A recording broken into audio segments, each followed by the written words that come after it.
Hi everyone, this is Mr. Cervone. Welcome to my math channel. In today's lesson, we will be learning about the multiplication and division postulates. So the do now states the following. We're given that AB is equal to 1/4 of BC, BC is equal to CD. How do you prove that CD is equal to 4AB? Now again, when it just says AB is equal to 1/4 BC and so on, we're referring to the distances between the points. So for example, here we have the distance between segment AB is equal to 1/4 of the distance between segment BC and so on and so on. So let's see how we can prove this. First, you want to set up a statement reason table. Then let's include one of the givens. And notice that at this point, we want to look at what we want to prove here, right? So here we have CD is equal to 4 times AB. So we have a relationship between CD and AB. So there are different things that we could do at this point. For example, we could multiply both sides by 4, okay? So let's write this in as the second step.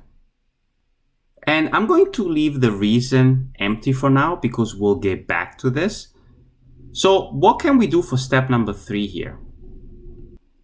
Well, in step 3, we can just state the other given that BC is equal to CD, okay? Now, how do these two relate? Well, if you look at this, right, we have BC over here and we have BC here. So what can we do at this point? Well, we can either substitute or use the transitive property to state that CD is equal to, and instead of BC now, we're substituting it with 4AB. Okay, so for number 4, we can call this the substitution or even transitive property. And there's the statement reason table in which we prove that CD is equal to 4 times AB. Just as a side note, and this is very important to know this. So as a side note, is it okay to write segment AB is equal to or congruent to 1/4 of segment BC? Is that okay to write it?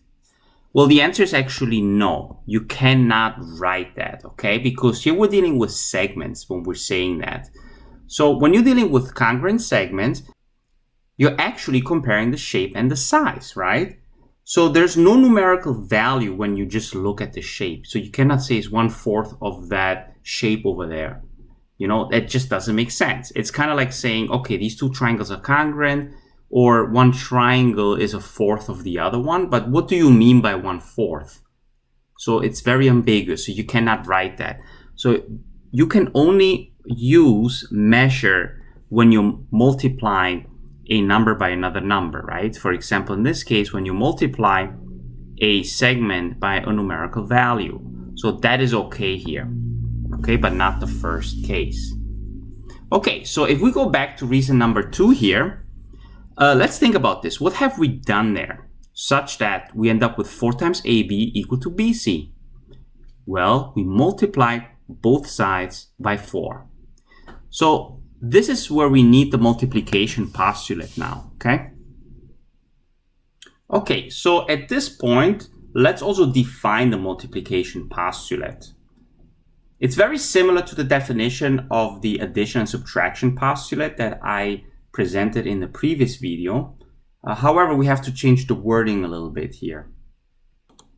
So it says here, if equal quantities are multiplied to equal quantities, the products are equal. Notice that when we had the addition postulate, we referred the addition postulates to quantities, to segments, and to angles as well. But why is it that in the multiplication postulates, we can only apply it for quantities and not segments and angles? Well, it was exactly what I was mentioning before, right? That you cannot take 1/4 of an object or take a size of an object and say that's 5 times more. Or if you're dealing with angles, for example, how can you, for example, multiply 2 angles? That's not possible. Or how can you multiply 2 segments, right? Or 2 triangles? So you can only apply the multiplication postulates to quantities. So let's look at another example. Here we're given that 2 times the quantity 3a minus 4 is equal to 16. How would you prove that a is equal to 4? So again, we set up a statement reason table and write the first given. What would you do after this? Well, we see that there's a 2 on the left side, right? So we could divide 2 on both sides. There you go. So we end up with 3a minus 4 is equal to 8. And as you can guess, this is called the division postulate. Okay, now what we can do is add 4 on both sides.